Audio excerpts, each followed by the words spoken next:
When first thought, submit spirit before matter.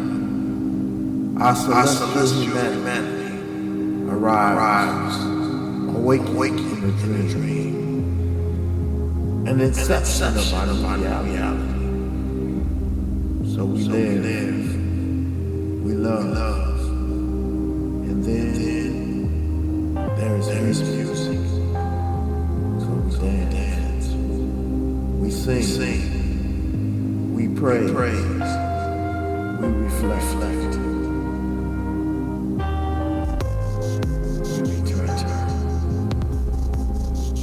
In the infinite in between, the now that was, faces dance in our dreams.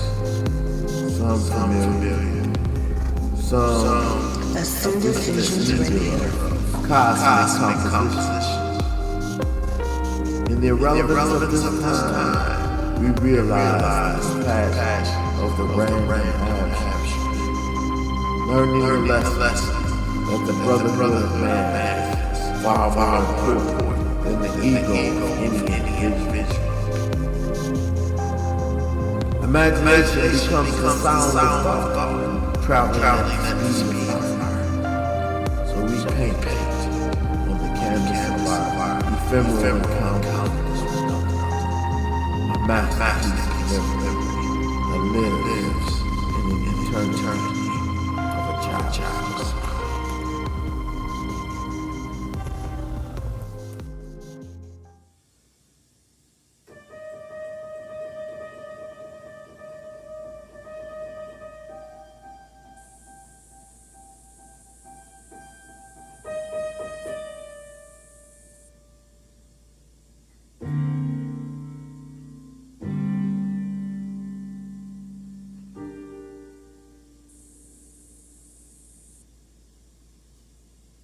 Yeah, so let me ask you, Jenu, what is a mother's love? Talking about the infinity of mother. What is a mother's love? Well, with me, it's undescribable, unconditional. It's the type of love that you receive when you do things when you probably feel that you don't even deserve to be loved.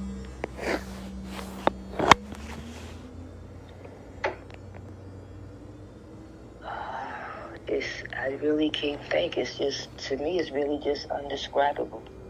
It's a love that's always there, whether you know it or not. It's unconditional. It's just a beautiful thing to have and to receive. Okay. How precious is a child, both inside and outside the womb?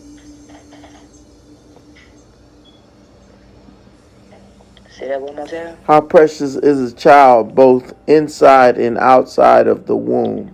Oh, inside the womb, that is the most precious thing, to know that you are bringing a new life into the world, one that you know that you will love unconditionally no matter what.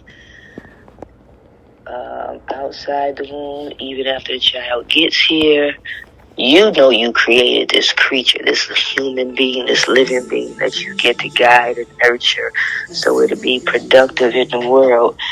It's just a beautiful, natural thing. I think that maybe all mothers feel, and if they don't, hopefully they do, because it's just knowing that you can guide this person into some type of what's the word I'm looking for? Into, introduce him to the world so that he is productive, and knowing that you raised your child the best of your ability to accomplish any and all things that they trying to do.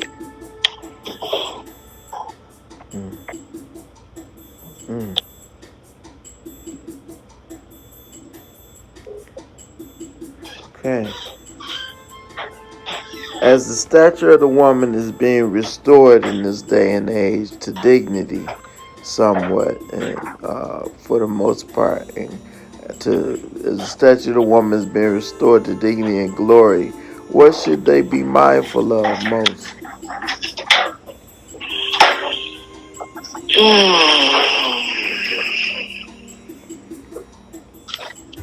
You speaking of the mother or the child here? The mother, the woman, as the statue of the woman is being restored to dignity and glory, what should women be mindful of most? They should try to be mindful of most. First of all, I tell everybody always be yourself.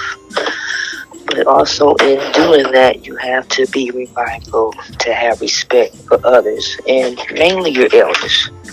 I've always been a firm believer that I was raised to always respect your elders, treat them with kindness, courtesy, loving.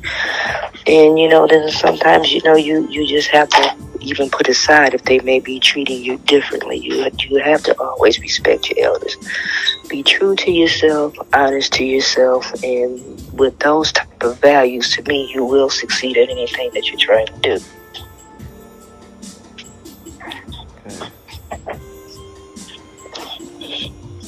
Health and well-being. Since we have an ephemeral or temporary visit in this realm, how important is health and well-being?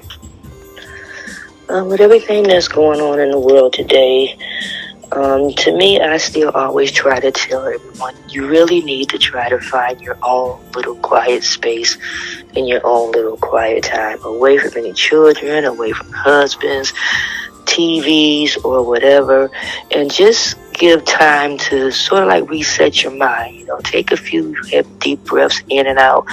If it's nothing but doing that for about 10 minutes, closing your eyes. If it's just even you going into a bathroom and locking the door, because you have to learn how to reset your mind so you can clearly think about things, especially, again, what's going on in the world today. So, and I know for a lot of people it's hard, even if it's 10 minutes or so before you close your eyes. Sit up in the bed, cross your legs, and just close your eyes. And just let your mind be free, empty it out. So you'll be ready for new thoughts and new adventures come the next day. Okay.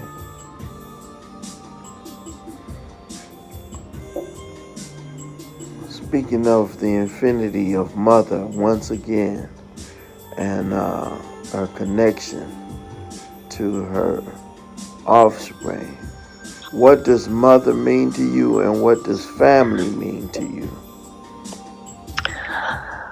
Being a mother and family, with me personally, family means everything.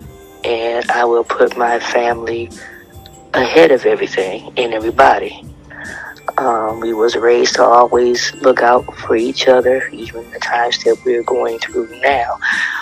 All my siblings, everybody knows they have a place in the totem pole. But also everybody knows they have certain jobs that they do. So we just step up and do it. Yes, we always don't agree, but we also agree to disagree, and we keep on going. And with that being said, one thing that we do always tell everybody that you love them. We can end a conversation, we can talk for 2-3 hours at a time, but before we hang up that phone or depart physically from each other's face, we always end everything with saying, I love you. And to me, that just means so much. And my family knows I'm here for them just as I know that they're there for me. And if you can keep that bond going, because again, yes, we don't always see eye to eye, but just simply agree to disagree, because at the end, family is all that you really have. And family's going to be there with you until the end.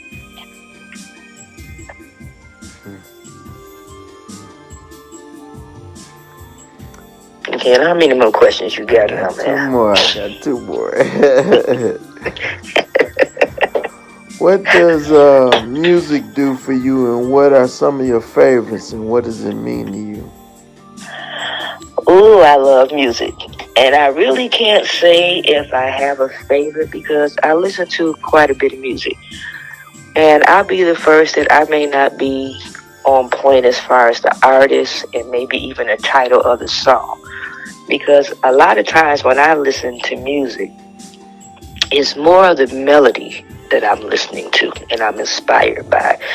And I can take a song from the past or the present and hear it, but I've been so used to this, I've developed my own words sometimes as I'm singing it in my head. Let's just say, and music, it just moves your soul. It can relax you, it can calm you, it can even bring you out of yourself. Because there's times I'm dancing, I find myself doing silly things around the house when I so-called dancing. But it's just movement. It makes my body feel good, and it makes me feel good. I love music. And again, I listen to pop, rock, hip-hop, jazz, gospels.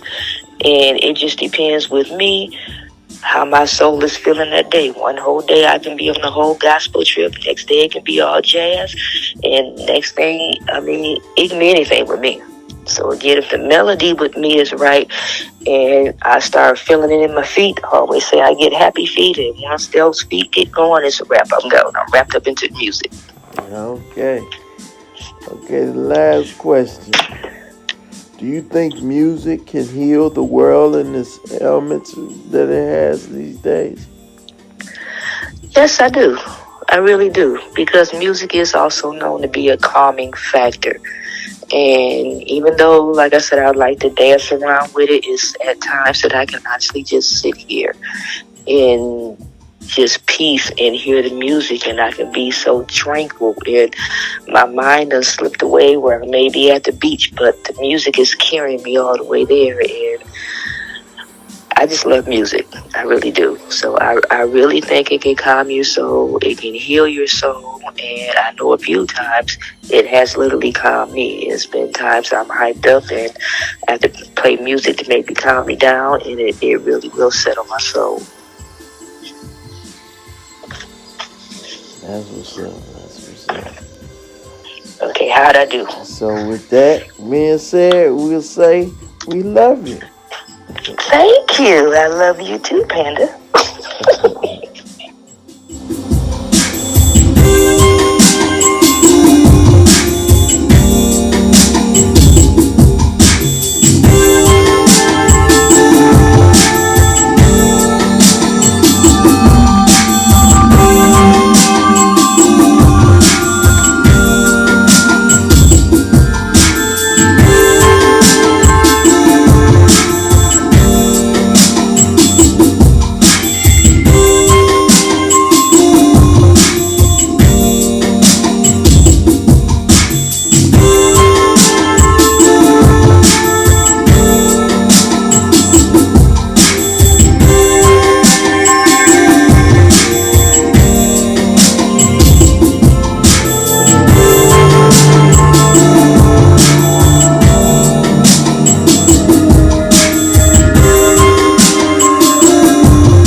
Mothers are infinite.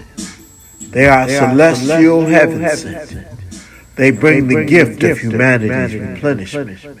They teach you the lessons you never forget. The love is supreme, intricate. Remember her forever, and you'll always be blessed, because mothers are infinite.